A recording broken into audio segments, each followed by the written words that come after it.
Alrighty then, so as I said, I'm joined by three guys in the studio. Say hello, everyone. Hi.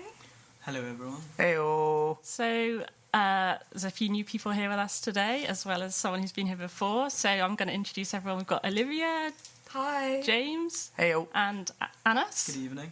It's so good to have you guys with us. So we are we're on air again today to talk about another important topic that we cover at Future Me Gloucestershire, and it is independent travel. So guys, what comes to mind to you when you think about independent travel? Like, where do you travel to independently and why?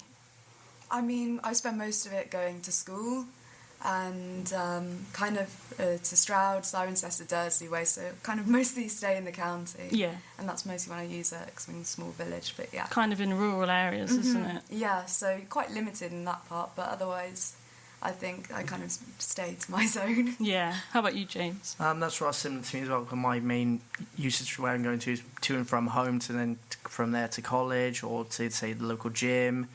Or I have occasionally travelled part to like Gloucester as well to meet up with friends. And to come here. Yeah, and to come here as well, of course. But that's pretty much what I just keep Wing County basically in my general everyday travel. And I thoroughly enjoy it. You get to meet new people, which is nice. How about you, Anna? Yeah, for me personally, as I study in Bristol to university, I get the train on pretty much a daily basis from Monday to Friday. So that's treating me well. Yeah, that's quite a big commute, isn't it? It is, but it's the easiest and most feasible option. Yeah, exactly. So that's an interesting point. You know, independent travel can be done in all sorts of ways, and actually it's really important to know different journeys can be really different depending on the way you travel. But I guess the common theme is when you're first doing it independently, it can be quite a big deal. Oh, yeah.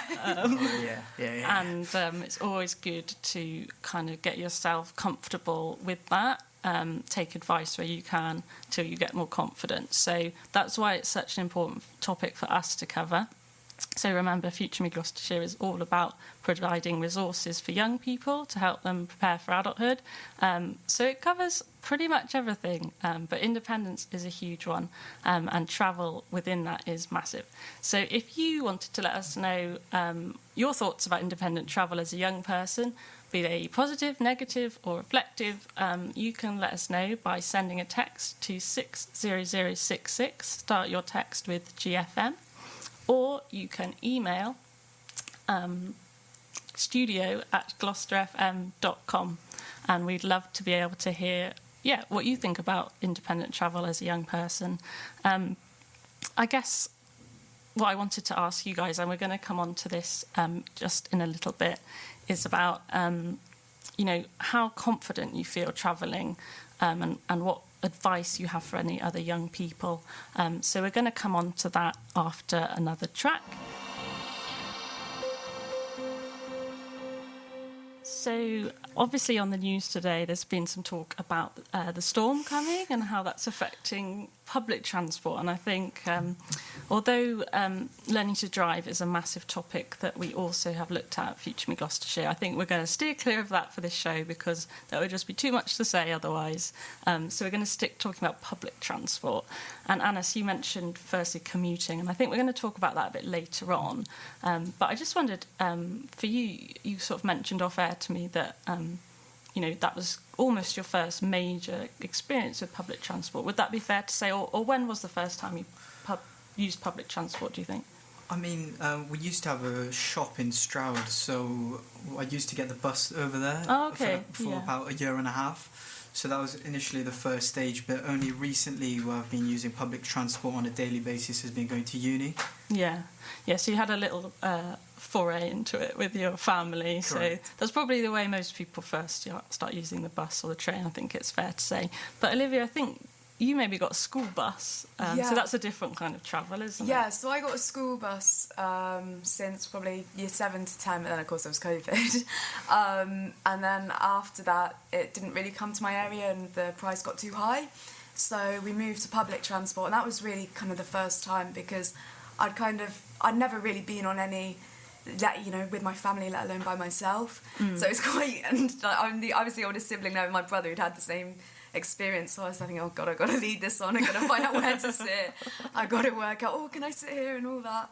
Yeah, and I think there's obviously massive differences between like a private bus and which is more like a coach, and a bus, where you've got to really pay attention to your stop, ring the bell, buy a ticket, all of those questions. So, do you remember kind of having to buy a ticket and anything like that? I've used most of the time I use like apps and stuff, but I do remember buying them and always thinking, oh my gosh, am I a young person? Am I a child? How old am I? Because of all the different sections. And I mean, the idea of like, you know, return and stuff was still so scary to me, to just be able to go, oh, we're return to Stroud or something. But once I did it, like the first time is daunting. And then, you know, I just got used to it regardless of where I was going, whether I knew where I was or not. Yeah. It is a step into the unknown, isn't it? And, it is one of those things where you just have to sort of do it and gain that confidence. Yeah. But obviously really good to have people that you know around you to start with. So that's something we're going to talk about a little bit later on when we talk about kind of travel training. And I think, James, you've had some experience of that. Would you be willing to share that? Yeah, sure. Well, for me, I found my confidence going travelling independently was very minimal, if not non-existent. So in order to help me establish a better amount of confidence, I basically got in touch with the Independent Travel Training Trust. I think that's how they name it. I could be wrong. But basically they helped me. Basically a chap came in, talked to me about what I want to achieve, how I want to get to places. And then we basically did step-by-step integrations, trying to get a hang on, like planning out a route we're going to go to, figure out how much it might cost, what times you might need to leave the house ready to get to the stop, how much time you'll need to factor in for your little trips, and also to make sure you keep track of your times, and then also to know like you are allowed to where it might be best for you to sit to where you feel safest, as well as also being able to feel confident to talk to the driver without thinking that they're just a big scary individual. Yeah, I mean, it's really great that you outline all of that, because we've got it's the independent travel training offered by Gloucestershire County Council that you would have had. Yeah, sorry, I thought I got the name wrong. No, don't worry, it's fine. And really, fortunately, we've got an interview with somebody from that Travel Enablement Team. So do stick around to listen to that, because as James says, it's a way of certain young people getting help with learning how to travel independently, just to kind of get used to it, which is really helpful. And their role for me was instrumental in actually gaining the confidence I have to this day. To now, I will happily go on a bus any day of the week with no problem, so I cannot thank them enough for it. Yeah, that's great. And so, do stick around to listen to that interview. We're also going to talk more about like long-distance travelling as well. So, Anas, I'll come back to you, pick your brains a little bit more about those train journeys and why it is that you take the train in particular, and any particular things to bear in mind with train travel in particular. So, do stick around for all of that coming up soon. So you helped me set up the segue into this really nicely, because we are going to be talking about travel enablement now. So any conversation about independent travel should recognise the fact that for some young people, independent travel can be more challenging than it is for others. And that's why there is a Travel Enablement Team at Gloucestershire County Council. And it's a service that's in place to help anyone who's a young person with additional needs or disabilities that are maybe creating a barrier to those first steps into independent travel. And there could be a real benefit in some free of charge training being offered to help you into being more independent. So you might have heard one of our team members, Freya, on last week's show. Freya very kindly conducted an interview recently with Tim from the Travel Training Team.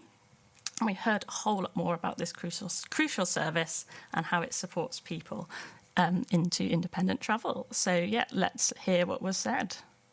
Hi, this is Freya from Future Me, and I'm pleased to have Tim Griffiths with me from Gloucestershire County Council today to speak about independent travel training. So, Tim, to get us rolling, perhaps I could ask you who runs independent travel training and who the service is aimed at? So, I line manage the team of travel trainers. So there's a team of 4 of us. We sit in a larger team of about 12 senior officers and we're responsible for ensuring that all young people, all students with additional needs are able to get from home to school or college. So how does it actually work and how is it delivered? So we work on a withdrawing basis. So we look at everything relative to the student's route from home to school. So that would be the walk to the bus stop, the bus that they would need, the times, and where they need to get off the bus at the other end, and then the walk to college. We would factor in the time that they would need to be leaving in order to get to school or college on time. And then we would just practice that route until the young person was confident enough that they were able to kind of do that independently. And then we'd start to withdraw. So we'd start allowing them to do bits of the journey on their own until ultimately they're completing the whole journey completely independently. That sounds like such a great support system. It's obviously very important training and a lot of responsibility for the trainer. I just wonder if there's any tests or pass-fail criteria for the people being trained. So there's no real pass test. I guess the best way to explain it is it's a learning experience. So even partial independence is still a win. So it might be that they gain a bit of confidence while being out in the community, being able to kind of keep themselves safe whilst walking about the community on their own. It might be that they're able to be able to catch buses with friends, not necessarily on their own. So we don't tend to have a pass or fail. Ultimately, there could be decisions where it might not be safe to allow the individual to do that journey independently. But those cases are extremely rare, to be honest. Yeah, it's just basing your opinion on whether they're safe or not to be out on their own. Absolutely. Yeah. It sounds amazing. And I just wondered what feedback you've had from young people. Has it opened up opportunities for them, helped them with their confidence, for example? It really has. And bearing in mind our kind of demographic, so a lot of the young people we work with really have never kind of had any amount of independence. They've never really been anywhere on their own. So the first time that they're able to kind of do that journey and realise, actually, this is something that I can do by myself. It's a real moment. Quite often has led to the young people sort of being then able to go into town and meet friends on the weekend.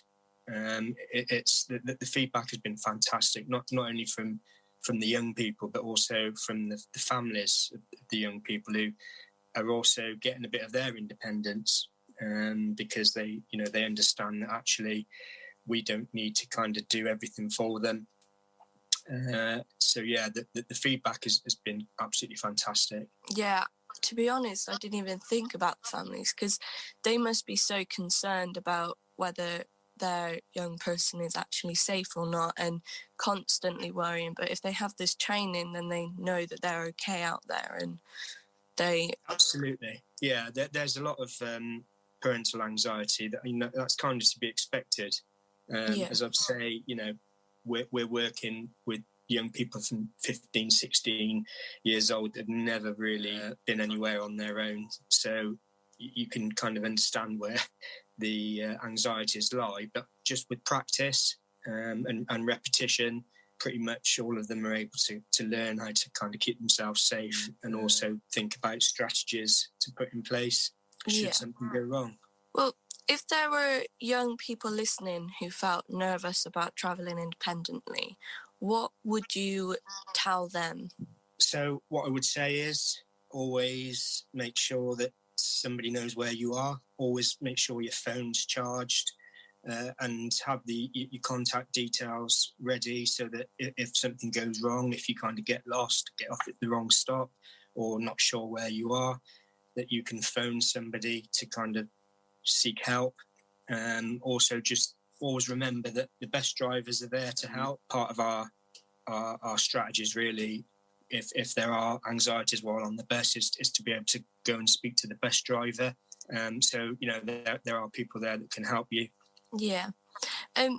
I expect there is a high demand for this training, but is there any specific criteria that young people have to fall in to be able to be eligible for it? Because we sit in education with our specific summer work, there is a criteria, but what we've tried to do is kind of break that down a little bit, so that over the summer, while we're focusing on training those individuals who are transitioning to college, so they're post-16, we do have to stand by our criteria, which states that you have to be over 3 miles away from your educational setting, and you must have an educational health and care plan. Once we've trained all of those young people, once that caseload is finished, then we're able to kind of relax our criteria to focus on really those, I guess, who would be the next kind of most vulnerable, if that makes sense. And then we're not kind of so concerned about criteria, it's just about need. Well, that's great. Finally, I'd like to ask, who can make a referral and how can you be contacted? Really, anybody can make a referral. So a lot of our referrals come through schools or college. Parents can make a referral. We quite often have referrals from other agencies within Gloucestershire County Council, other teams, social care. Anybody can make a referral. The referral forms are available online. If you go onto the County Council website and search for independent travel training, we've got a page there where you can get the contact details for us and make a referral that way. That's great. So it's very easy access then as well. It is, yeah. We're trying to, obviously Gloucestershire's a huge county. Yeah. So that, I think, is part of our focus really going forward, is to try and raise the awareness of our services. And so that's not easy, but that's our shift in focus, is to try and highlight our services so that we can support more young people, really. Yeah, of course. Well, if anyone feels that independent travel training would benefit them and you meet the criteria, you now know where to go. Tim, I really appreciate you speaking to me and thank you for your time. Thanks, Freya.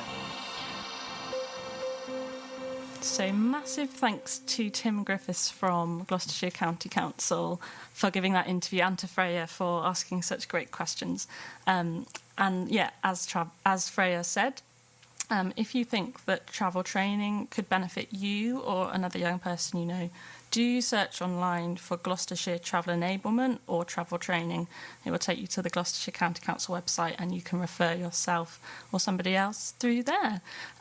So guys, we are kind of barreling along to the end of the show, but obviously we haven't touched on that further afield travel that I mentioned earlier, which I think is possibly the side of independent travel that maybe is the most daunting for people. That idea of going to somewhere you've never been before, especially if it involves changing a train or a bus, or maybe multiple changes. So I think, Anis, I'd really like to talk to you first just about, you obviously started uni in September, and I believe it's going really well. It is, thank you. Enjoying it. So I'd love to know a bit more about your commute between Gloucester and Bristol, and why you chose the train over any other mode of transport. Yeah, now firstly, I'm fortunate enough to drive, so it was either I drive or get the train. Mm-hmm. At the beginning, I did drive there to Bristol basically every day on a daily basis. However, Bristol are now introducing the clean air zone. Oh, okay. By the time you're adding the fuel costs, parking charges, the most feasible option was the train. Yeah. And second of all, I personally prefer the train a lot more. It's more relaxing. It's more relaxing. You can actually get your work done. Yeah. So I found that a lot easier.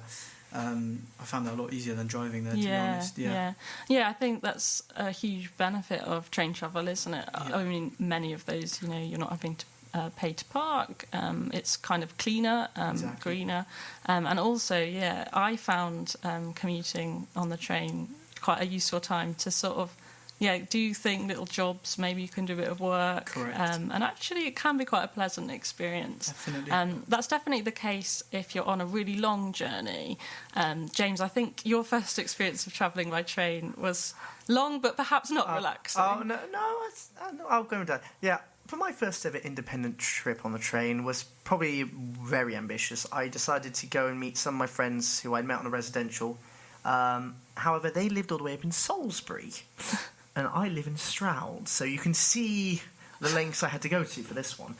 So after a lot of extensive planning, very extensive, I then got the train from Cameron Dursley, tripped up to there. I think it got to about Swindon. Then I had to switch over to a new train from there. I think it was Swindon. Yeah, Swindon. I had to switch over from there, and then it took me all the way over from there to Salisbury, and I think got the railway station. Yeah, so that all went fine.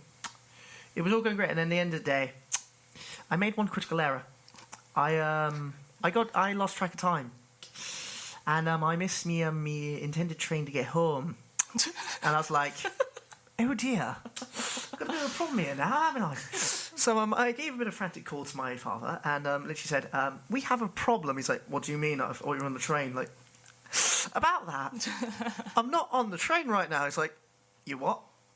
I was like, I'm not on the train, Dad. He's like, oh, okay, we got a problem then. So then we had that. So then literally he's like, right, let me pull up the which train you could possibly get next.